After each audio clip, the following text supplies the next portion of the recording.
Well, the Congolese army has had a setback in its fight against rebels in the country's east, with reports suggesting Burundi has withdrawn forces who had been supporting the government. It comes as the Rwandan-backed M23 rebels have gained control in eastern parts of the DRC. Let's get more on this with Kristof Titeca, who is a professor of politics at the University of Antwerp. Good to have you with us, Professor. Now, before we get into the latest that is happening there, can you just take us back and remind us what's triggered this offensive by these M23 rebels who are backed by Rwanda? Thanks, that's a good question. This conflict, the recent incarnation of the conflict, started in late 21, almost 10 years after the first conflict with M23 had stopped. A variety of reasons had triggered it: failed promises by the Kinshasa government, but also Rwanda, which saw its interest in eastern DRC challenged. The conflict went quite slow for a number of years, but it suddenly escalated a few weeks ago when the group took over Goma, eastern DRC's most important city. Yeah, so the rebels, as you mentioned, have taken Goma and also Bukavu, both mineral-rich areas in eastern Congo. Do they have a next target, and what could that be? Yes, it seems that the main target of the group is to establish a so-called buffer zone in eastern Congo. They're advancing through the east and they're establishing a parallel administration. Through that administration, Rwanda mainly wants to protect its interests, which are economic, as you mentioned. There's minerals, but it's much more than that. It's also for security and for political reasons. Rwanda is openly challenging the colonial borders here. Yes, I was getting to that point. It's quite interesting. If they're challenging those borders, will they soon claim it as their own?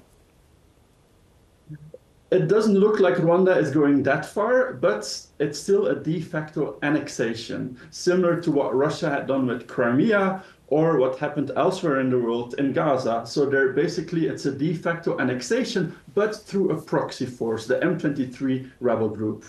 Yes, and we're also getting reports, which I mentioned earlier, that Burundi is withdrawing its forces from the DRC. If that is the case, how big a blow is this for the Congolese forces, which have been described as fairly weak as compared with the rebels? Yes, indeed. So Kinshasa so far has failed to properly respond to the conflict. It has been pestering on for a number of years. It did a number of very controversial decisions, for example, collaborating with armed groups.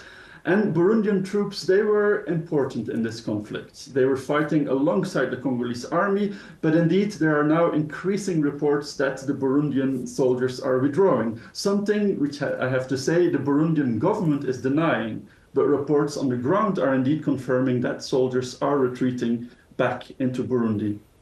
Yes, and do you think at some point DRC forces will be making any attempts to regain those lost territories, and will they be asking or getting any more external help to do so? That's a good question indeed. At this point, it seems that the Congolese government or Kinshasa has lost control over the east. It's no longer able to pose a credible threat to these rebels, and that's why the rebels continue occupying, conquering territory. That's why the Congolese government has pinned their hopes on international pressure. When the conflict emerged 10 years ago, international pressure on Rwanda was key in resolving the conflict. But today, this is largely absent. And there have also been suggestions that this conflict could trigger a new regional war. So who else could be involved, and what are the chances of this happening, bringing in other players from Africa? Indeed. From the very beginning, this was already a regional conflict. Rwanda was involved, but also Burundian troops. Burundian troops, they were fighting Burundian rebels in the country, and also Uganda has soldiers in the country. So this could very easily spark into a much more wider regional escalation.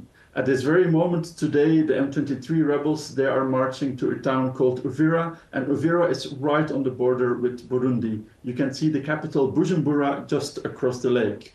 This would signify a significant threat to Burundi, and it remains to be seen what will happen next. Yes, of course, we did see earlier, at least a week ago, that the UN Secretary General Antonio Guterres condemning this offensive, this advance by M23 rebels, and also pointing towards Rwanda. What sort of powers does the UN have in, I suppose, sanctioning Rwanda? Indeed, over the last years and increasingly over the last weeks, there have been a whole range of very strong statements from a wide range of international actors, whether it's the EU, whether it's the US or the UN. But so far, they haven't really linked this with any actions, with any real consequences for Rwanda, for example, which is still hosting the World Championship for cycling, which is still negotiating for a Formula One race and so on. So as long as it's not coupled to any real sanctions, they will have limited effects. Yes, okay, Professor Kristof Titeca, I really appreciate your insights and analysis into this conflict. Thank you so much. You're welcome.